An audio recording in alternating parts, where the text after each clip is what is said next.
காலையில் ஒரு 5:30 மணிக்கு ஜிம்முக்கு கிளம்பிட்டுருந்தேன். அப்போ வந்து வரதராஜ கிருஷ்ணன் அவர் பேரை சொல்லியிருந்தார். அவர் வந்து மெசேஜ் பண்ணியிருந்தார். ஸோ அவரோட ப்ராப்ளம் வந்து என்ன பார்த்தீங்க அப்படின்னா வந்து, ராகுல் எனக்கு 10 இயர்ஸ் எக்ஸ்பீரியன்ஸ் இருக்குது. அண்ட் நான் வந்து SAP 1 AWS இதெல்லாம் படிச்சிருக்கேன். பட் மோர் ஃபங்க்ஷனல் சைட் படிச்சிருக்கேன், டெக் சைடை விட கோடெல்லாம் எழுதுனதில்ல. அண்ட் இப்போ வந்து நான் நோட்டீஸ் பீரியடில் இருக்கிறேன். எனக்கு வந்து ஃபேமிலி, குழந்தை எல்லாமே இருக்குது.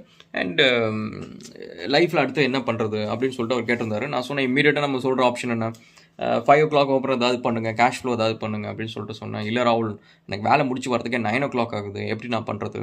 ஸோ சாட்டர்டே சண்டேஸ் தான் ஏதாவது பண்ணும் அப்படின்னு சொல்லிட்டு சொல்லியிருந்தாரு. ஸோ நான் சொன்னால் அவருக்கு ஒரு வீடியோ நான் போடுறேன் அப்படின்னு சொல்லியிருந்தேன். So that's it. So first thing guys, இதில் வந்து எனக்கு இதேமாரி 2 வேலை இருந்துச்சு. 2 வேலையில் வந்து 2 டிஃப்ரெண்ட் ப்ராப்ளம், பட் அவுட்கம் ஒன்று தான் இருந்துச்சு. ஸோ குயிக்காக என்னன்னு சொல்கிறேன். ஃபஸ்ட்டு வேலை வந்து காலை 7 மணிக்கு போயிட்டு நைட்டு 9:30 மணிக்கு வரும். ஆஃபீஸ் பயங்கர டாக்ஸிக்காக இருக்கும். அண்ட் ஃபிசிக்கலாகவும் வந்து பார்த்திங்கன்னா ஃபேக்ட்ரி சைட் கொஞ்சம் ஒர்க் இருந்துச்சு, லேபர் மேனேஜ்மெண்ட் அந்த மாதிரி ஒர்க் இருந்துச்சு. அண்ட் டிசைன் ஒர்க் இருந்துச்சு. மென்டலாகவும் பயங்கர ஸ்ட்ரைனிங்காக இருக்கும். ஸோ 9 o'clock வந்ததுக்கப்புறம் எதுவுமே பண்ண முடியன்ற ஃப்ரஸ்ட்ரேஷன் தான் எனக்கு அதிகமாக இருக்கும். அந்த வேலையில் கிடைக்கிற டென்ஷனை விட இது ரொம்ப அதிகமாக இருக்கும். சரி, இதை மாற்றலான்னு சொல்லிட்டு கஷ்டப்பட்டு சாட்டர்டே சண்டே ட்ரைனிங் படிக்கிறது எல்லாம் பண்ணிக்கின்னு அடுத்த வேலைக்கு போயிட்டேன். அடுத்த வேலையிலையும் போயிட்டீங்கன்னா பார்த்தீங்கன்னா காலைல 6 மணிக்கு எந்திரிக்கிற மாதிரி இருக்குது, நைட்டு வரதுக்கு 10:30 மணி ஆகிடுது, இன்னும் லேட் ஆகுது, கிட்டத்தட்ட அதே மாதிரி இருக்குது. என்னால் அப்பவும் வந்து எதுவும் புதுசாக வந்து படிக்க முடியல, எதுவுமே பண்ண முடியல. என்னடா பிரச்சனை அப்படின்னு பார்த்தீங்கன்னா, ஃபஸ்ட்டு வேலை வந்து கிட்டக்க தான், பட் என்னென்னா அந்த ஆஃபீஸ் வந்து சீக்கிரம் வர சொல்லிட்டு லேட்டாக தான் அனுப்புவாங்க. செகண்ட் வேலை என்ன அப்படின்னு பார்த்தீங்கன்னா தூரம். நான் வந்து ஆஃபீஸ் வந்து சிட்னியில், நான் இருந்தது வந்து உலங்காங்கில். ஸோ அப்போ நீங்கள் பார்த்தீங்கன்னா உலங்காங்கிலேருந்து சிட்னிக்கு போகிறதுக்கு காலையில் கிளம்பிட்டு நைட் ஆகிடும் வரதுக்கு. ஸோ இது வந்து டிப்பிக்கலாக நம்ம ஊரில் நடக்கிற ஒரு விஷயம் தான் கைஸ். நம்ம வந்து மவுண்ட் ரோட்டில் ஆஃபீஸ் இருக்கும். ஸோ நம்ம வந்து வீடு வந்து ஆவடி, பெரம்பூர் அந்த மாதிரி இருக்கும். நம்ம டெய்லி வந்து 2-3 மணி நேரம் ட்ராவல் பண்ணிட்டு அப் அண்ட் டவுன் போயிட்டு வந்துட்டு இருப்போம். ஆதம்பாக்கம், வேளச்சேரி, இந்த சுற்றி இருக்கிற கொஞ்சம் தள்ளி இருக்கிற ஏரியாவில் பார்த்தீங்கன்னா வாடகை 10,000 இருக்கும். ஆவடியில் மேபி 4,000 5,000 இருக்கும். அந்த 5,000 சேவ் பண்ணுறதுக்காக நம்ம வந்து ஒரு நாளைக்கு 4 மணி நேரம் டைம் வந்து கொடுக்கறதுக்கு ரெடியாக இருக்கிறோம். ஸோ அப்போ என்ன ஆகுது அப்படின்னு பார்த்தீங்கன்னா, இதை தான் ஃபஸ்ட்டு ஒரு 1 month நான் பண்ணிருந்தேன். அதுக்கப்புறம் வந்து யோசித்தேன், சரி நம்ம ஏதாவது ஒன்று சாக்ரிஃபைஸ் பண்ணோம். அண்ட் எல்லாம் நம்மளுக்கு கிடைக்காது, ஏதாவது ஒன்று தான் நம்மளுக்கு கிடைக்கும் அப்படின்ற 2 விஷயம் நான் யோசித்தேன். சரி, எதை சாக்ரிஃபைஸ் பண்ணால் நம்மளுக்கு வந்து டைம் கிடைக்கும் அப்படின்னு யோசித்தேன். ஏன்னா அதுதான் எனக்கு பிரச்சனையாக இருந்துச்சு. ஸோ அப்போ நான் யோசித்தேன், சிட்னியில் அந்த ஆஃபீஸ் பக்கத்துலேயே வீடு தான் இருக்குது அப்படின்னு பார்த்தேன். ஆஃபீஸ்லேருந்து 4வது தெருவில் ஒரு வீடு இருந்துச்சு. அந்த வீட்டுக்கு அட்வான்ஸை கொடுத்தேன், அங்கே போயிட்டேன். வீட்டு வாடகை அதிகம். இப்போ என்னாச்சு, நான் எதை சாக்ரிஃபைஸ் பண்ணேன், பணத்தை சாக்ரிஃபைஸ் பண்ணேன், என் சேலரியை சாக்ரிஃபைஸ் பண்ணேன், எதை கெயின் பண்ணேன் அப்படின்னு பார்த்தீங்கன்னா, you don't believe it guys. காலையில் 6 மணிக்கு, அதுக்கு முன்னாடி எப்படின்னா 6 மணிக்கு எந்திரிக்கிறதுக்கே கடுப்பாக இருக்கும். ஏன்னா எந்திரிச்சு நான் வந்து ட்ரெயினில் வந்து 1.5 மணி நேரம் போகிறப்போ வந்து என்ன தான் நான் சொல்லலாம் கைஸ், நான் வந்து பஸ்ஸில் போகிறப்ப, ட்ரெயினில் போகிறப்ப ராகுல் நான் படிக்கிறேன், ப்ரொடக்டிவாக இருக்கிறேன் அப்படின்னு சொன்னாலும் உங்கள் மைண்டுக்கு வந்து கிளியராக தெரியும், நீ எதுக்கு ட்ரெயினில் இருக்கிற, போய் அந்த ஆஃபீஸில் அவன் கொடுக்குற வேலையை செய்ய போகிற, அதுக்கு தானே ட்ரெயினில் இருக்கிற. ஸோ அப்படி இருக்கிறப்ப நீ உட்காந்து என்ன வேணாலும் படி, எதை வேணாலும் பண்ணு, அது நீ உள்ளாக்கி தானே பண்ணுற. நீ படிக்காமல் இரு, நீ எப்படி இருந்தாலும் அந்த ட்ரெயினில் உட்காந்துருக்கிற, நீ அந்த ஆஃபீஸுக்கு தான் போவ. நீ படித்தாலும் சரி அதே ட்ரெயினில் நாளைக்கும் போவோம், 4 நாளைக்கும் போவேன். ஸோ இப்போ மைண்ட் வந்து it doesn't take things very seriously. So அதுக்கப்புறம் என்னாச்சு அப்படின்னு பார்த்தீங்கன்னா, காலையில் 6 o'clock 6:30க்கு நான் ஜிம்முக்கு போயிட்டு வந்தேன்னா, எனக்கு அதுக்கப்புறம் ஆஃபீஸ் போகிறதுக்கு இன்னும் ரொம்ப நேரம் இருக்கிற மாதிரி இருக்கும், 3 hours இருக்கும். ஸோ அப்போ நீங்கள் பார்த்தீங்கன்னா காலையில் உட்காந்து நான் சும்மா கேம் விளாடுவேன், சும்மா உட்காந்து படிப்பேன், எதையாவது ஒன்று பண்ணிருப்பேன்.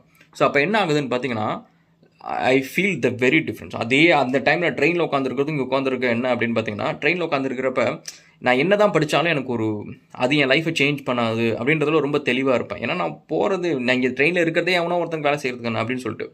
அதுக்கப்புறம் பார்த்தீங்கன்னா அந்த டைம் வந்து I feel it is my. ஏன்னா அந்த ஆஃபீஸ் 9 மணிக்குன்றத 8:55க்கு தான் எனக்கு ஞாபகம் வரும், 8:50 8:55க்கு தான் ஞாபகம் வரும். அது வரைக்கும் எனக்கு வந்து அந்த ஆஃபீஸ் இருக்கிறதே ஞாபகம் இருக்காது. அதுக்கு தான் நீங்கள் பார்த்தீங்கன்னா என்னோட ஃபோனில் ரொம்ப நாள் வரைக்குமே 8:50 8:30 ஏதாவது அந்த டைம் வந்து ஒரு அலாம் இருக்கும் காலையில். அது எதுக்குன்னா எனக்கு ஆஃபீஸ் ஞாபகப்படுத்துறதுக்கு. அதுக்கப்புறம் தான் நான் உட்காந்து கிளம்புவேன். கிளம்பிட்டு ஆஃபீஸ் வந்து 2 தெரு தான், 5 நிமிஷம் தான் வாக்கு. ஸோ அப்படி போயிடுவேன். அதேமாரி ஈவினிங் பார்த்தீங்கன்னா 5:05க்குலாம் வீட்டுக்கு வந்துடும். 5 o'clock 5:05க்குலாம் வீட்டுக்கு வந்துடுவேன். வீட்டுக்கு வந்ததுக்கப்புறம் ஒரு என்டையர் டே என் கையில் இருக்கும், கையில் அவ்வளோ எனர்ஜி இருக்கும். அண்ட் செகண்ட், இதில் வந்து வெறுமனே டைம் மட்டும் சேவ் பண்ணல கைஸ், என்னோட பெஸ்ட் மைண்ட் செட்டை நான் கீப் அப் பண்ணிக்கலாம். ஸோ இப்போ இந்த பப்ளிக் டிரான்ஸ்போர்ட்டில் நான் ஒரு வீடியோவில் சொன்ன மாதிரி ஒரு விஷயம் என்னென்னு பார்த்தீங்கன்னு வச்சுக்கோங்களேன், அங்கே இருக்கிறவங்க எல்லாத்துக்கும் நீங்கள் இன்றைக்கி யோசிச்சு பாருங்கள், சென்னை ஃபுல்லாக அவ்வளோ கூட்டம், பஸ்ஸு, ட்ரெயின், பறக்கும் ட்ரெயின் எல்லாத்துலேயும் பிடிச்சி ஆஃபீஸ்க்கு போகிறாங்க. அவங்க எல்லார் ஆஃபீஸ்லேயும் வந்து இன்றைக்கி நான் உனக்கு பே பண்ணிட்டேன், இன்றைக்கி நீ வீட்டுக்கு வர வேணாம், ஜாலியாக இரு அப்படின்னு சொல்லிட்டாங்கன்னா, அந்த எல்லா பஸ்ஸு, ட்ரெயின் எல்லாமே எம்டியாக இருக்கும். ஓகேவா? போன பாப்புலேஷன் 100%ல் 1% கூட வந்து சரி நான் ஆஃபீஸ்க்கு போய் வேலை செய்கிறேன் அப்படின்னு போகாது. ஸோ அப்போ என்னென்னு பார்த்தீங்கன்னா, அந்த பாப்புலேஷன் எல்லாமே வந்து ஹாப்பியாக இருக்கிற மாதிரி நடிக்கலாம், சிரிக்கலாம், எக்ஸைட்மெண்ட்டாக இருக்கிற மாதிரி பேசலாம். பட் எவென்ச்சுவலி வந்து இட்ஸ் இட்ஸ் இட்ஸ் லைக் எல்லாத்துக்குமே வந்து அங்கே போக பிடிக்கல. ஓகே, வேறு வழி இல்லை, எனக்கு வந்து வீட்டு வாடகை கட்டணும், எனக்கு இஎம்ஐ கட்டணும், எனக்கு கார் லோன் கட்டணும் அப்படின்ற ஏதோ ஒரு சுச்சுவேஷனுக்காக அந்த டிராஃபிக்கு பப்ளிக் டிரான்ஸ்போர்ட்டில் போயிட்டுருக்காங்க. அது நீங்கள் அந்த சுச்சுவேஷன்ஸை நீங்கள் ஃபேஸ் பண்ணணும்னு வச்சுக்கோங்களேன், your entire way of thinking will be different. So நான் வந்து நேற்றுக்கு முந்தின நாள் வந்து ஒரு பாயிண்ட்டை பேசிகிட்டு இருக்கிறப்ப, இந்த ஃபண்டிங் விஷயமா பேசிகிட்டு இருக்கிறப்ப அவன்கிட்ட சொன்னேன், ஒரு ஸ்ட்ரேஞ்சான ஒரு விஷயம் என்ன அப்படின்னு பார்த்தீங்கன்னா, சம்டைம்ஸ் வந்து என்கிட்ட பணம் கஷ்டம் எப்போ இருக்குதோ அப்போ வந்து உலகத்தில் எனக்கு சுற்றி நடக்கிறவங்க யாரை பார்த்தாலுமே அவங்களுக்கு இந்தமாரி ஒரு பண கஷ்டம் இருக்கும். ஈவன் ஒரு பெரிய பணக்காரன் மெர்சிடிஸில் வந்தாலுமே, அவனுக்கு எவ்வளோ பெரிய லோன்லாம் இருக்கும், பெரிய பெரிய பில்டிங்லாம் வாங்கி வச்சிருக்கான், அதுக்கெலாம் இஎம்ஐ கட்டணும், பாரு அந்த பில்டிங் ஃபுல்லாக ஆக்கியபென்சியே இல்லை, ஆஃபீஸ் ஆக்கியபென்சியே இல்லை அப்படின்னு சொல்லிட்டு அவனுக்கு இவ்வளோ கஷ்டம் இருக்கிறதெல்லாம் என் கண்ணுக்கு தெரியும். அண்ட் அதே மாதிரி அவனுக்கு இவ்வளோ பண கஷ்டம் இருக்கும், இவனுக்கு இவ்வளோ கம்மியாக பண கஷ்டம் இருக்கும் அப்படின்னு சொல்லிட்டு எனக்கு பண கஷ்டம் இருக்கிறப்ப அவங்க எல்லாத்துக்கும் பண கஷ்டம் இருக்க மாதிரி தான் என் கண்ணுக்கு தெரியும். அதேமாரி எனக்கு என்றைக்காவது ப்ராஜெக்ட் நிறையா வந்துச்சுன்னா என் கண்ணுக்கு பார்க்கறது எல்லாமே வந்து பாசிட்டிவாக தெரியும். இந்த சென்ஸ் வந்து எல்லாரும் இவன் இவ்வளோ பணம் பண்ணுறானா, ஒரு லான்மோ ஒரு வீட்டுக்கு வந்தாலும் சரி, ஒரு நாளைக்கு $80 $100 பண்ணுறானா, ஒரு மாதத்துக்கு 30 ஜாப் எடுத்தானா எவ்வளோ சம்பாதிப்பான் அப்படின்னு சொல்லிட்டு எல்லாமே வந்து அந்த பாசிட்டிவ் நோட்லேயே தெரியும். ஸோ அதனால் that is one thing which I avoided. Apart from saving time மட்டும் இல்லாமல் இந்தமாரி ஒரு பெசிமிசம் வந்து என் மைண்ட்குள்ள அவ்வளோ வரவே வராது அந்த ஒரு டைமில். அண்ட் நெக்ஸ்ட் இம்பார்ட்டன்ட் திங் என்ன அப்படின்னு பார்த்தீங்கன்னா, ட்ரைனிங் யுவர் ஃபேமிலி கைஸ். ஏன்னா நம்ம ஜெயிக்கணும் அப்படின்ற ஒரு போராட்டத்துக்காக நம்ம மட்டும் ஓடுறது வந்து நீங்கள் நினச்சிட்டு இருக்கலாம் நான் மட்டும் தான் நான் ஓடுறேன் அப்படின்னு சொல்லிட்டு. நோ கைஸ், ஆக்சுவலி டிஃப்ரென்ஸ் என்னன்னா, இப்போ நான் ஓடுறதுக்கும் சில பேர் ஓடுறதுக்கும் டிஃப்ரென்ஸ்னா, என் முதுகில் யாருமே தொங்கிட்டு இல்லை, நான் தொங்க விடலை. சில பேர் வந்து முதுகில் தொங்க விட்டுக்கிட்டு அவங்களும் தூக்கிட்டு ஓடுறாங்க. அவங்க வந்து நான் நடக்கிற ஸ்பீடு கூட அவங்க ஓடுறதில்ல, அவங்க ஓடுறேன்னு நினைக்கிறாங்க. பட் என்ன ஆகும்னா அவங்கள பேர்ன் பண்ணி அவங்கள வந்து ரொம்ப ஸ்ட்ரெயின் பண்ணி ஒரு சமயத்துக்கு மேலே they'll give up. So first of all வந்து you have to train your families. So train your families அப்படின்னா வந்து உங்கள் ஃபேமிலியில் இருக்கிற மேல் கேண்டிடேட்ஸை பற்றி நீங்கள் ரொம்ப பெருசாக worry பண்ண தேவையில்ல.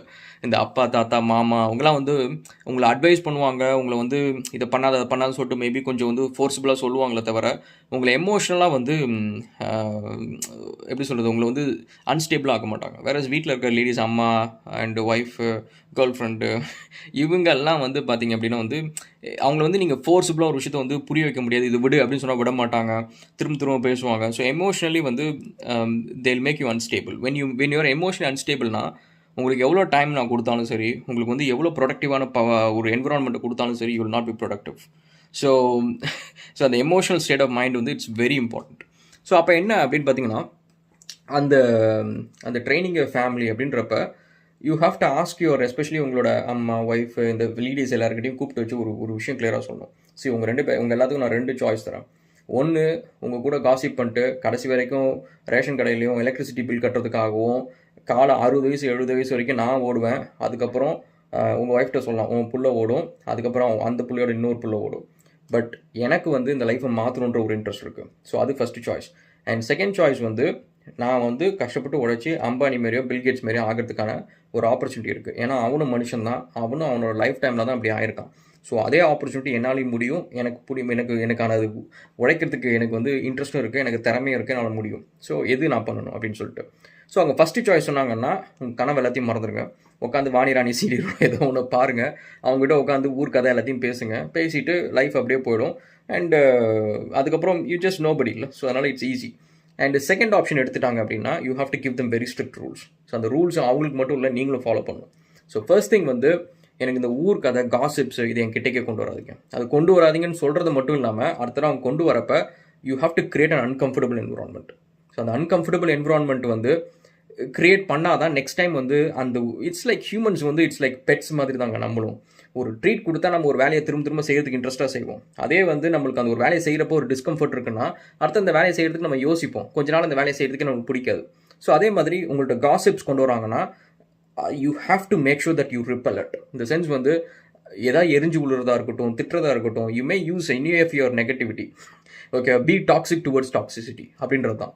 அண்டு செகண்ட் இன்னொரு விஷயம் என்ன அப்படின்னு பார்த்தீங்கன்னா, உங்களோட டைமை உங்களை சுற்றி இருக்கிறவங்க எஸ்பெஷலி உங்கள் க்ளோஸாக இருக்கிறவங்க வேல்யூ பண்ணுறாங்களான்னு செக் பண்ணுங்கள். அதாவது ஈவினிங் வந்தோடனே சரி நீங்கள் நம்ம பீஸா சாப்பிட போகலாமா, இன்றைக்கி நம்ம வந்து படத்துக்கு போகலாமா அப்படின்னு கேட்டாங்கன்னா பிரச்சனை அவங்கள்ட்ட மட்டும் இல்லை, உங்ககிட்டையும் இருக்குது. ஸோ எங்கே நீங்கள் தப்பு பண்ணுறீங்க அப்படின்னு சொல்லிட்டு அதை நீங்கள் பாருங்கள். Make sure that you value your time.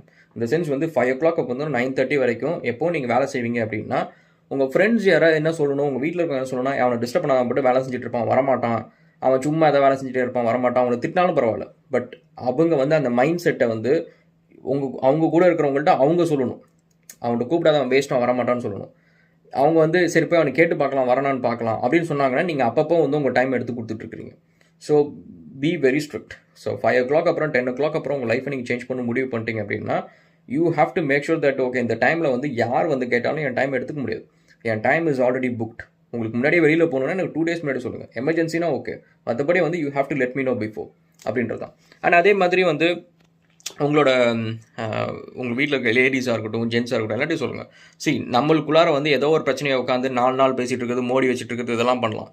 இல்லைனா நம்ம எல்லாரும் ஒன்றா சேர்ந்து வெளியில் இருக்கிற பிரச்சனையை, நம்மளுக்கு இருக்கிற பிரச்சனையை சால்வ் பண்ணலாம். ஃபார் எக்ஸாம்பிள் வந்து இப்போ ஒரு சின்ன பிரச்சனையை அவங்க வீட்டில் அந்த சோஃபா வாங்கிட்டாங்க, இந்த சோஃபா வாங்கிட்டாங்க, நம்ம வீட்டில் அந்த கார் இல்லை, இந்த கார் இல்லை, இதெல்லாம் உட்காந்து பேசி பண்ணால் இன்றைக்கி நாளைக்கே வரப்போதா?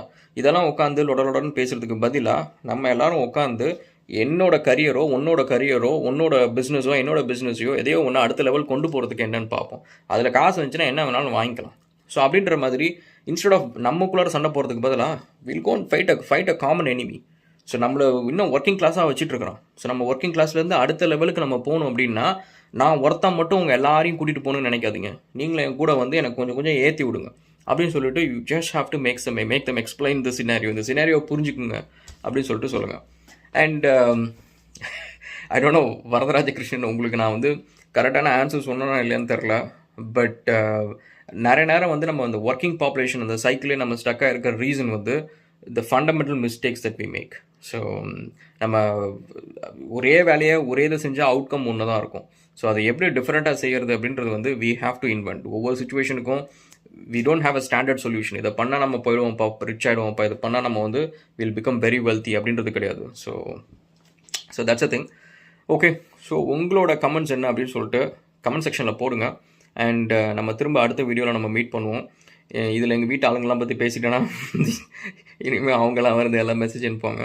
பட் அதை நம்ம ஹேண்டில் பண்ணிக்கலாம். Okay, will catch up again another video guys, and thank you so much and cheers.